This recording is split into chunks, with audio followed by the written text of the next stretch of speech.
Hello! So we've got the header and footer from last time. This is what we're going to do next. Our home page. You can also make this into a landing page. And for our home page, we're going to continue practicing our flexboxes. I'll introduce a couple more flexbox manipulations. Then I'll introduce grids at the end. We'll have more chances to practice grids in the next video as well. So for our homepage, I have two main takeaways in mind. One is going from design to code, and another is mobile first approach. As for design to code, I looked up landing pages on Dribble and took the first design that I saw.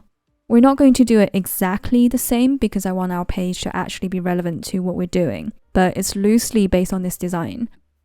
I don't want us to get bogged down with a lot of the finer details at this stage, but by the end of this series, let's definitely build out some more complex websites, hey? And for this design, you can see that it needs an image on the right-hand side.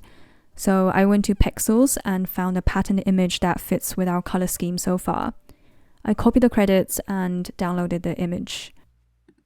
Now, when I look at this design, what I see are the segments. Let me show you.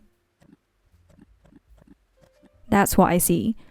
I can already see all the flex boxes that we're going to have. On a bigger screen, we're going to have at least 3 flex boxes that are in a horizontal direction. One is for the orange and blue boxes, one is for the second green box from the top, and one is for the third green box from the top.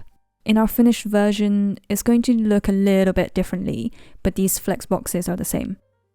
As for mobile first approach, we'll have to use our imaginations a little bit. The design we have is for a larger screen, is for a laptop screen, right? What I have in mind for a smaller screen is this. We're going to have the title at the top, followed by these 3 segments in that order, and then the image at the bottom. Like this. Let's get started. You can see I've added 2 images in our public folder, the GitHub icon and that patterned image I downloaded earlier. We have the design in the top left corner, our live web page in the bottom left corner. The file currently open is our homepage file, page.tsx, in the state that we left it last time. I'm going to close this sidebar and make the text a little bit bigger. And I'm just going to change this to mobile view first because we're taking a mobile first approach, right? So we're only going to care about this mobile view right now. I'm gonna go ahead and update this text first. You don't have to, but I want to. For our block of text, similar to the web design's first green box, I prepared a chunk of text earlier, so I'm just gonna copy and paste that across. And then I'm gonna sort of switch the second and third green box around because for our homepage, I think having the buttons closer to the title looks a bit better. I don't have any stats, so I'm going to do a GitHub link instead. We still have an image on the left and some text on the right. And instead of a div, I'm just going to wrap the image and the text in the link tag because I want the whole thing to be clickable.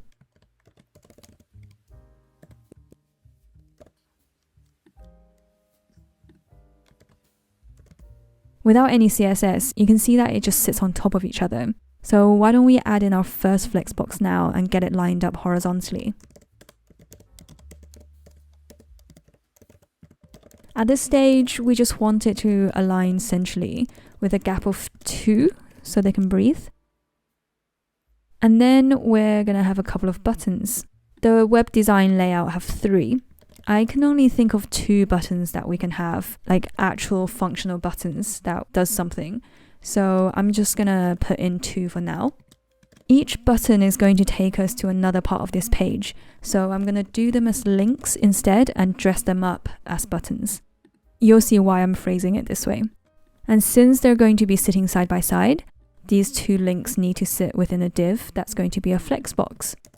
We're going to add the actual links in a bit, but we can definitely align them first.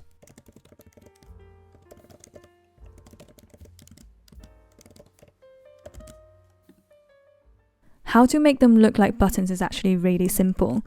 We just need to give it some padding. And the first button, the background is going to be black, and the text is going to be white. To get that nice rounded pill shape, it's simply rounded-full, like that. The next button is very similar. We add some padding. We want the PY, so the vertical padding, to be the same as its sibling. And then the horizontal padding, PX, to be a bit shorter because the word is longer. We don't need a background color for this, but we do need a border, and the border is going to be black. Again, rounded full. I know Tailwind can get a bit chunky, but I do enjoy how everything is on the same page and how it makes CSS feel like I'm just talking out loud. And finally, we add the image.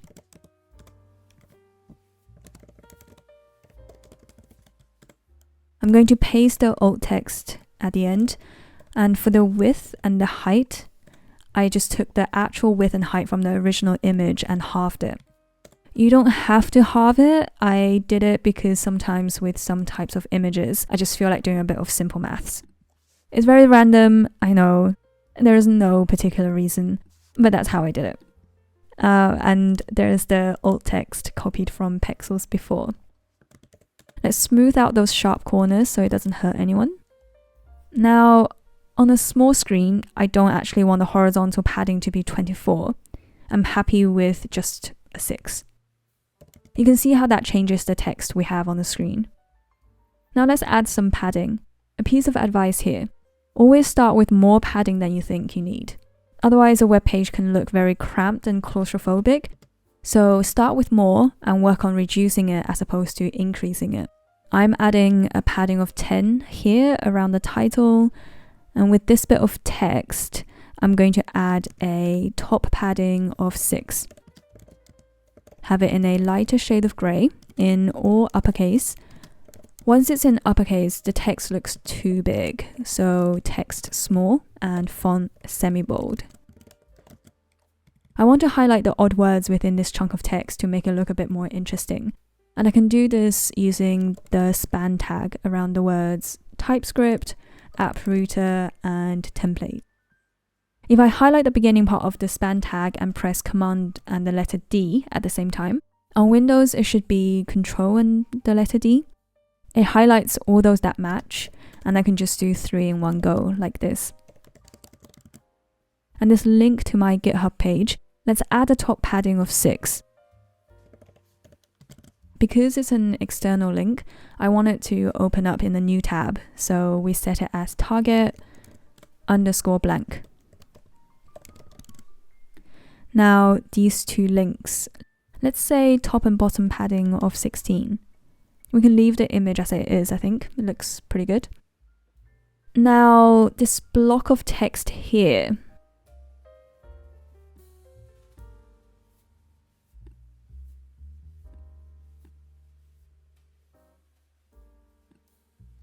we can make the text center and add some width restrictions so that it's similar width or shorter than the title and more centralized on the page.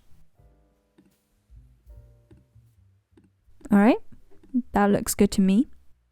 I'm happy with the mobile version now, I think. Let's have a look at the medium-sized device. Okay. We're going to wrap everything from our h1 tag to our last image in a div, and this is going to be how we separate the orange and blue boxes. So that's going to be flex in the horizontal direction, and we want it to align center. Everything we have is currently lined up like ducks in a row. That's because we've just set flex row to the whole of this page so far. But we want our left-hand side to actually line up vertically.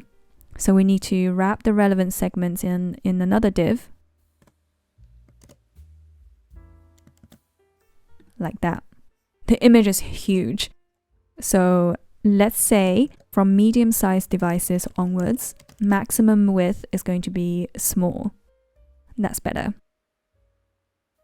Let's work on ordering these segments now. At the moment, the ordering of the segments on this medium-sized screen is different to what we had in mind, right? We want the big title to be at the bottom. This is what we're going to do. In the div that we just added, we can say display is going to be flex, And from a medium-sized device onwards, we're going to have it as a column, but reversed. Now that's reversed the order of everything. We want the top 3 little segments to stay the way they were. So we just put the 3 of them in a div. That way their order won't change. There we go. Now we just want everything on the left-hand side to align to the left. First, the text at the top, so text left. We also want to give it less space on a bigger screen. So let's make the width shorter to 2/3. And then this GitHub link here. Justify start instead. We also want this to share the same width as the text above. We can put these 2 segments in a div and control it that way. But since it's just 2 segments, I don't mind doing a bit of copy and pasting. This div here, we can't just leave it as flex and flex row. It works for our medium-sized devices, but on mobile, it won't work. Let me show you. So we just need to add mid:" here. And also for medium-sized devices, we can have it justify evenly. And anything before a medium-sized device will be flex direction column. Okay.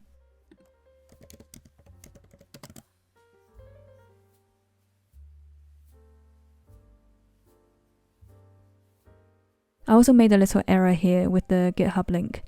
It should only be justify start from medium-sized devices onwards. Anything below should still justify center. As I change this, you can see the difference that this justify property makes and how it differs from the item alignment. Okay. I don't know if you can hear it, but it's raining a lot over here. We're literally getting hailstones, and this is early November. Feels a bit surreal. Listen.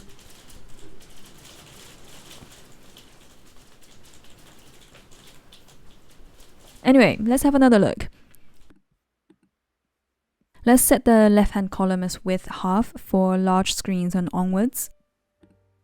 So large width half.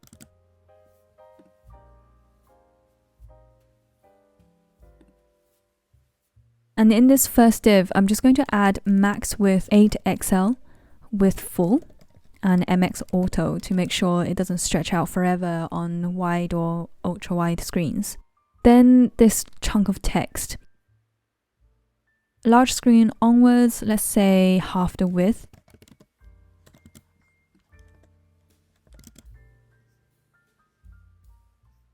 Same for the GitHub link, of course. For the link buttons, let's have text large. This big title. For medium-sized screens onwards, let's increase the font. From the dribble design, you can see that we want the text to align to the left. So let's remove this dark property first. I don't want it to be purple anymore. For medium-sized devices on onwards, text left. On mobile, we still want the text to be center. And the 2 link buttons, mid, justify start. Better. This title text, let's go even bigger. So for large devices on onwards, let's say 6XL instead. And the font should be semi-bold. If we want it closer to the dribble design, we can even have it as font medium or leave it as regular, but I quite like this semi-bold. This padding between the link buttons and the title text, let's try padding top 16 and padding bottom 10 instead. I think that works. Let's just check the mobile view in case it messes anything up. Yeah, I'm okay with that. Let me just fix the alignment of the block of text and the GitHub link though.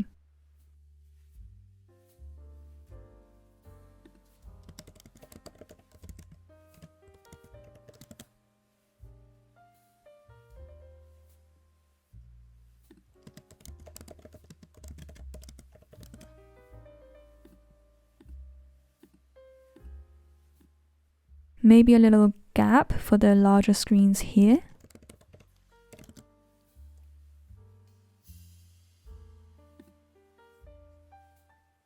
Okay, I'm ready to leave it here now.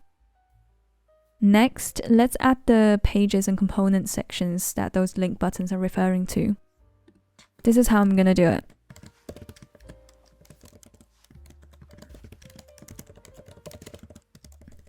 Max width 7XL instead. On large screens, I want the width to be slightly shorter than the hero section at the top. So max width 7XL and minimum height to cover the screen. Add some padding.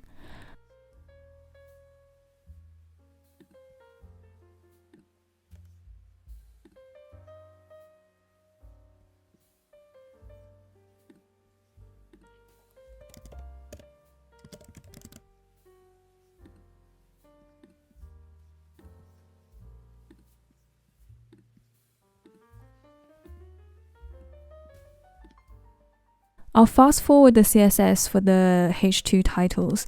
The idea is we want them big, but not as big as the H1 title, in uppercase, and the character spacing to be ever so slightly bigger. And that's what tracking wide is referring to. And we'll copy and paste it for the second H2 tag. There is a more efficient way than copy and pasting it to the two H2 tags, and I'll show you how to do this a bit later on in the series. Now let's add the ID for each of the H2 tags, which is respectively pages and components. Now that we have the ID, we can add the link to the link buttons now. We can just do /# and then the name of the ID. If we try it, it works! The scrolling is a bit abrupt, but we can change that easily. All we need to do is add smooth scrolling in our HTML tag. We already have the theme in the class name here. How do we add a string to it? This is how. Curly braces on the outside, some backticks, a $sign in front of the theme, and just type scroll smooth as normal within the backticks. Scroll smooth is a Tailwind shorthand, which is why we can add it directly here.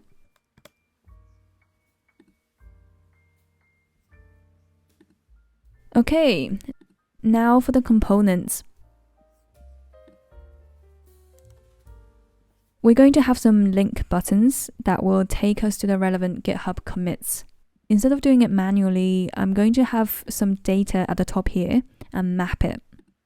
So each time we add a component, I just need to add the name and link as an object in the array here, instead of adding a new div tag with each new addition. So that's that. And here's where we have our grids. Let's set up the grids first. So div, grids. From a large device onwards, we want 3 columns and let's say a gap of 10. Then we can map our components data.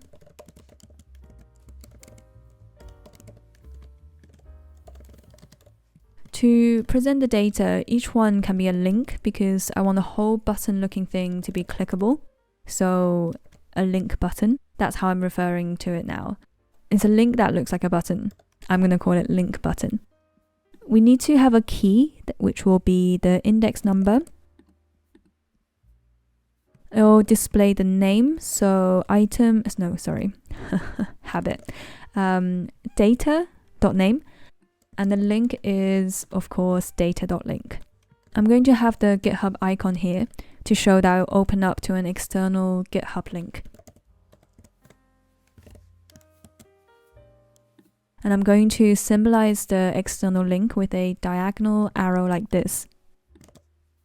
And I'm gonna make this GitHub icon and the arrow look like it's one item.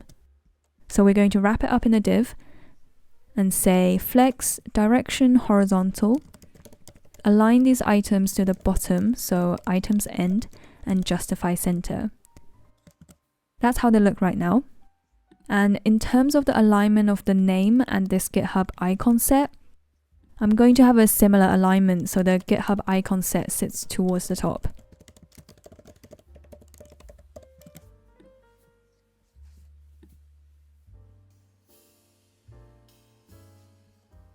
I want to have a dark background. So let's say a dark slate color, text white, and pill-shaped. Then the GitHub icon set.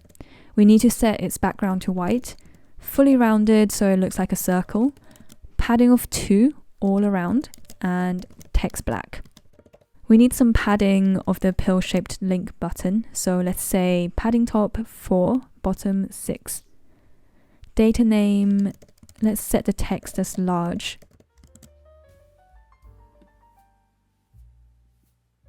We can actually do 2 columns for the medium-sized devices, so grid calls 2. And each link should open in a new tab. So target _ blank. And then just some last tweaks.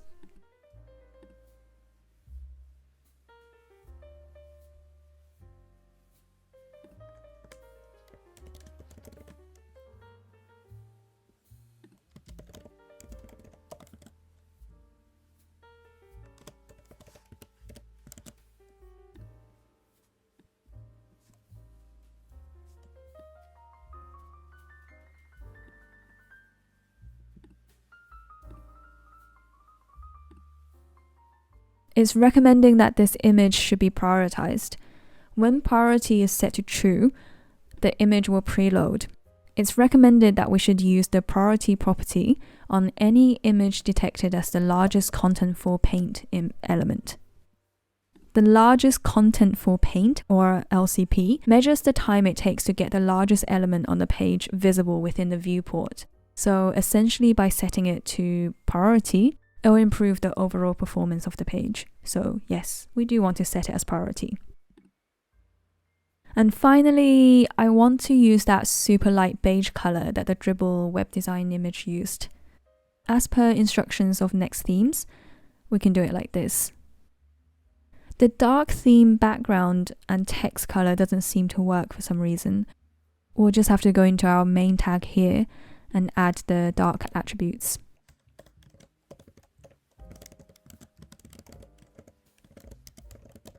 And I'll just update everything else that needs to change for our dark feature.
And here, I just wanted to note that where I added a bottom border, after recording this video, I changed it to a top border in this link to pages and components section.